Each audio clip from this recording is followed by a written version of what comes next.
Hello dear students, welcome again to the class. तो बच्चों 9.4 के हमने लास्ट लेक्चर में 6 क्वेश्चंस कंप्लीट किए थे।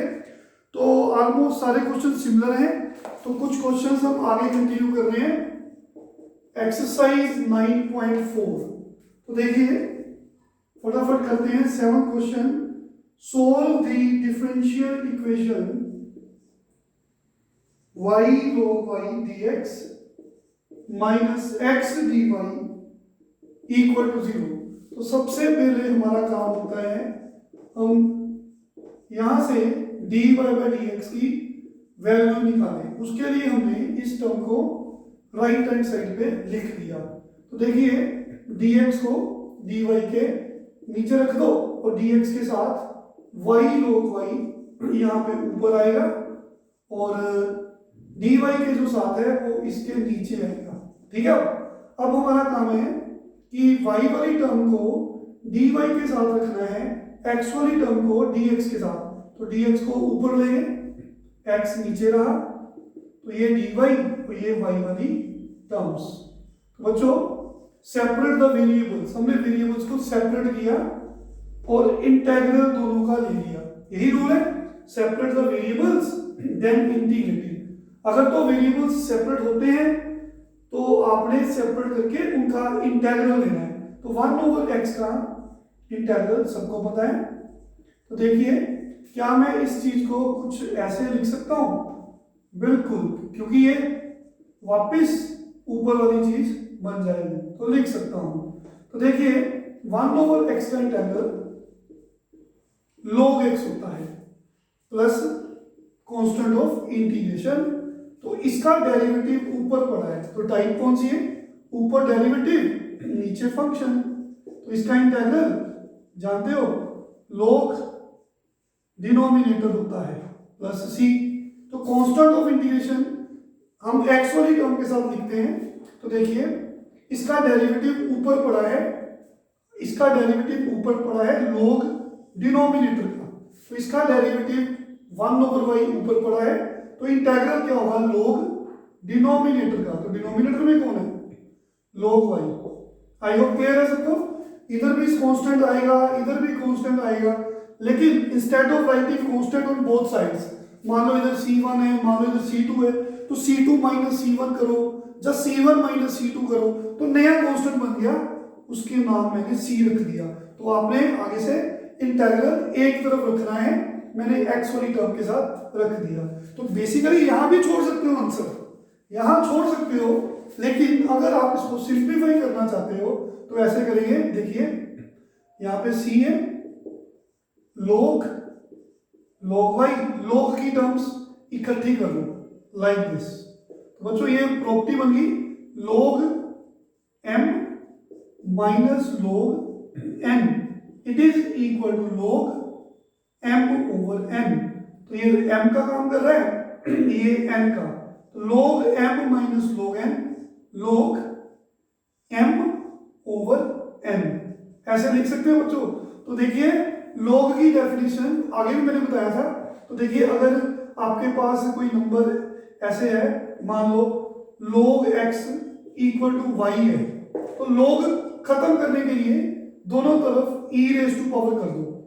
log x अगर y है तो e की पावर इसको भी कर दो, e की पावर इसको भी कर दो। तो e log x x होता है, ये एंटी log होता है ना बच्चों। ये जो भी है ये छोड़ देंगे, साथ में log का एंगल लिख देते हैं। तो अगर log को खत्म करना है, बेसिकली देखिए मैंने इसको लेफ्ट हैंड साइड पे रख दिया, इसको राइट हैंड साइड पे रख दिया। तो बच्चों log x अगर y है तो e की power log x equal to e की पावर y होगा, दोनों को e की पावर रख दी। ठीक है, raising e raise to power, इसको भी e के ऊपर रख दिया, इसको भी e के ऊपर रख दिया, e और log। ठीक है, e log x x होता है। इन द सेम इधर मैंने e की पावर की, जब मैंने इधर e की पावर की, e log, ठीक है, कैंसिल हो गए, ऐसे सोच लो। तो बचा क्या? log y, this one once more. तो log x अगर y हो तो x होता है e की पावर y। तो इन द सेम वे log ये नंबर इक्वल होगा e की पावर c। क्लियर? तो हमने क्रॉस मल्टीप्लाई किया e की पावर c। आंसर इज, मान लो ये छोटा सी है, सपोज करो, तो ये स्मॉल सी, इसको छोटा सी लिखो, तो ये e की c नया कांस्टेंट है, नया कांस्टेंट, उसका नाम कैपिटल सी रख दो। तो कैपिटल सी कितना है? e की पावर c। तो this is a final answer. Once more बच्चों, सबसे पहले की हमने डिफरेंशियल इक्वेशन को इस टाइप में लेके आना है, फंक्शन ऑफ एक्स वाई। हमने dy बाई dx को फंक्शन ऑफ एक्स वाई में लिखना है, उसके लिए dy वाली टर्म राइट हैंड साइड में लेंगे। तो फिर dx को dy के नीचे लिख दिया, फिर जो बच गया वो लिख दिया, फिर x की टर्म्स को dx के साथ, y वाली टर्म्स को dy के साथ, सेपरेट द वेरिएबल्स, फिर इंटीग्रल करना है। तो ये वापस हमने y को 1/y लिख दिया, लिख सकते हैं। तो integral of 1/x log x plus c, इसका डेरिवेटिव ऊपर पड़ा है तो इंटीग्रल होगा log ऑफ नीचे वाला। तो कांस्टेंट हम c वाली x वाली टर्म के साथ लिखते हैं। तो बच्चों देखिए, आंसर आप यहां छोड़ सकते हो, लेकिन सिंप्लीफाई करने के लिए, बुक से मैच करने के लिए मैंने आंसर ऐसे सोल्व किया। मैंने इसको उधर ले गया राइट हैंड साइड में, तो लेफ्ट हैंड साइड में c बचा, तो log m minus log n, log m over n। तो देखिए, इसको मैंने इधर लिख दिया, c को इधर लिख दिया, तो log ये खत्म करना है ये वाला, तो ये नंबर किसके इक्वल हो गया? e की c, हमने ये डिफाइन किया है। तो x को इधर लेके क्रॉस मल्टीप्लाई, e की पावर c एक कांस्टेंट है, उसका नाम मैंने कैपिटल c रख दिया। तो बुक में ये आंसर है, लेकिन आप यहां भी छोड़ दोगे तब भी करेक्ट है, पर मोस्ट सिंप्लीफाई करना है तो this is the answer. I hope clear है सबको। तो question number 8, solve the differential equation x raised to power 5 dy by dx। बच्चों ये खुद कर लेना, काफी इजी क्वेश्चन है, do yourself, very very easy sum. Question number 9, solve dy by dx sin inverse x। तो देखिए, separate the variables like this and integrate both sides। तो बच्चों, इसका इंटीग्रल हम इंटीग्रेशन बाय पार्ट्स करेंगे, keeping in mind island rule जो हम already discuss कर चुके हैं। तो देखिए, इसके साथ मल्टीप्लाई 1 कर दो, इसको फर्स्ट फंक्शन, इसको सेकंड फंक्शन, तो इसका इंटीग्रल y, इस पे integration by parts, first function as it is, integral of second, 1 का इंटीग्रल x होता है, माइनस इंटीग्रल का sign, derivative of first function, integral of second function. देखिए, y equal to x sine inverse x minus, देखिए ये power 1/2 ऊपर जाकर power -1/2 बन गई into x dx। It implies that y equal to x sine inverse x। तो बच्चों, इसका डेरिवेटिव -2x है, तो बच्चों मैंने इसका डेरिवेटिव आगे बनाने के लिए x को -2 से मल्टीप्लाई किया, बैलेंस करने के लिए -2 से डिवाइड कर दिया। रीजन, किसी भी फंक्शन का डेरिवेटिव, याद करें इंटीग्रल के रूल्स, किसी भी फंक्शन का डेरिवेटिव आगे मल्टीप्लाई हो तो फिर हम उसका इंटीग्रल इस फॉर्मूले से लिख सकते हैं। तो इस फंक्शन का डेरिवेटिव अगर आगे मल्टीप्लाई हो रहा है तो इंटीग्रल इस फंक्शन की पावर में 1 प्लस कर देंगे, डिवाइड बाय इंक्रीज्ड पावर। तो देखिए, इसका डेरिवेटिव पहले मैंने बनाया, फिर इस पे रिजल्ट लगा दिया, तो इसकी पावर में 1 प्लस कर दो, -1/2 में 1 ऐड करोगे तो 1/2 डिवाइड बाय इंक्रीज्ड पावर। तो कांस्टेंट ऑफ इंटीग्रेशन x वाली टर्म्स के साथ मैं लिखता हूं, इधर नहीं लिखा, इकट्ठा करके मैंने c लिख दिया। तो नेक्स्ट वी हैव, बच्चों ये 1/2 से 1/2 कैंसिल हो गया, ये 2 कैंसिल हो गया, final answer is this one. तो इसको अंडर रूट में लिख दो, काफी इजी क्वेश्चन है, इंपॉर्टेंट सम है। ठीक है बच्चों, दिस इज क्वेश्चन नंबर 9। तो क्वेश्चन नंबर 10 एग्जैक्टली सिमिलर है क्वेश्चन नंबर 9 के साथ। चलो हम करवा देते हैं question number 10।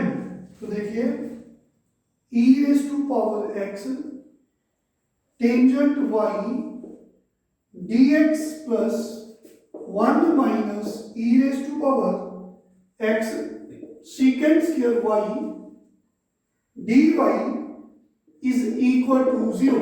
Solve the differential equation. हमें इसका जनरल सॉल्यूशन निकालना है। सबसे पहले हमने dy वाली टर्म लेफ्ट हैंड साइड में रखी और dx वाली टर्म राइट हैंड साइड पे ले गए, ताकि हम dy के नीचे dx को ले आए। तो dx के साथ टर्म्स हैं ये वाली और dy के साथ ये वाली टर्म्स हैं। तो बच्चों y वाली टर्म को dy के साथ ले जाओ, सीकेंट स्क्वायर y, इसको dy के साथ, टेंजेंट y को भी dy के साथ। इन द सेम वे dx को क्रॉस मल्टीप्लाई कर दो तो x वाली टर्म्स dx के साथ, separate the variables and integrating both sides, यही तो रूल है।